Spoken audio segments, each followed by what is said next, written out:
Hello everyone, मैं विकास गोस्वामी स्वागत करता हूं आपका आपके अपने यूट्यूब चैनल आरंभ अ स्टेप टुवर्ड्स क्वालिटी में। तो दोस्तों, पिछले लेक्चर में हमने पढ़ा मीन, एसडी और सीवी के बारे में। आज हम पढ़ते हैं random error and systematic errors के बारे में। तो लैबोरेटरी में दो तरीके के एरर होते हैं, रैंडम और सिस्टमैटिक।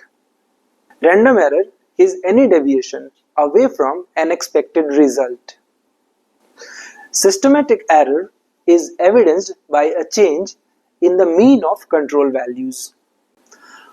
तो आइए समझते हैं इन दोनों शब्दों का मतलब।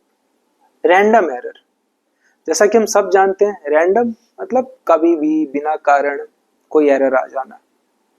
तो जो भी एरर अनएक्सपेक्टेड रीजंस की वजह से आ जाए, जिसका कोई पर्टिकुलर रीजन ना हो, जैसे मशीन का चलते चलते इलेक्ट्रिकल फ्लक्चुएशन आ जाना,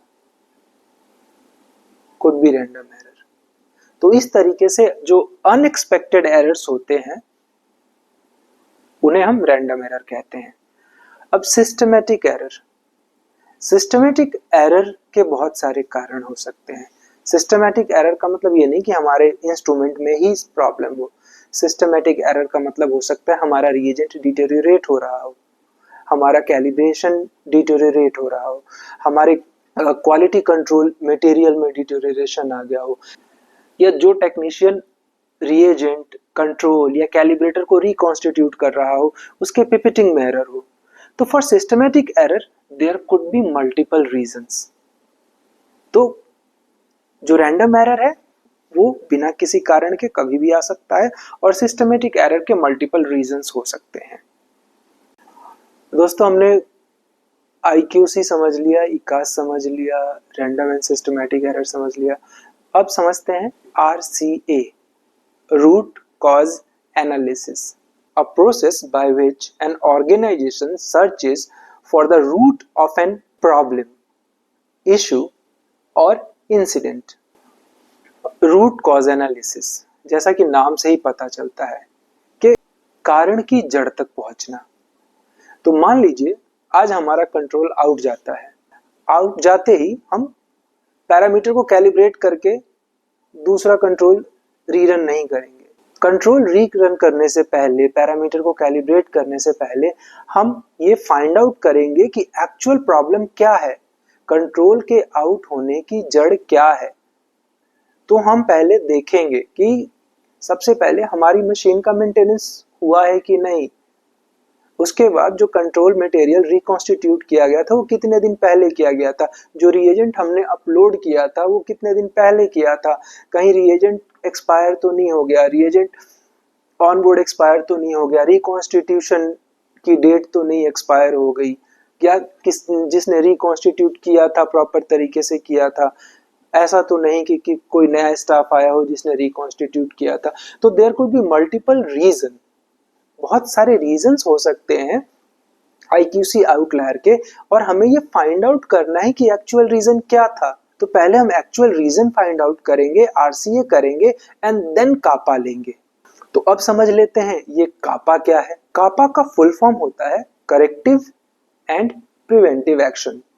corrective action, action taken to eliminate the cause of non-conformity or undesirable situations so as to prevent reoccurrence.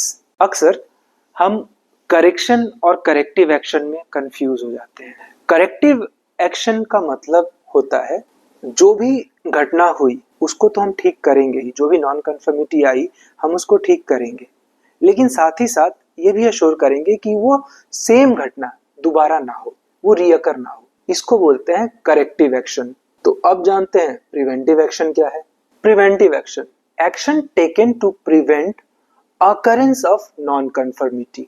तो जैसा कि हमने डेफिनेशन में देखा कि action taken to prevent occurrence of non conformity मतलब किसी घटना के होने से पहले ही एक्शन लेना। आइए इसको लैब में कैसे करते हैं ये समझ लेते हैं। मान लीजिए आज हमारा कंट्रोल आउट गया, तो आउट होने के बाद हमने रूट कॉज एनालिसिस किया, और रूट कॉज एनालिसिस के बाद हमें पता चला कि हमारा रिएजेंट जो था वो डिटेरियोरेट था।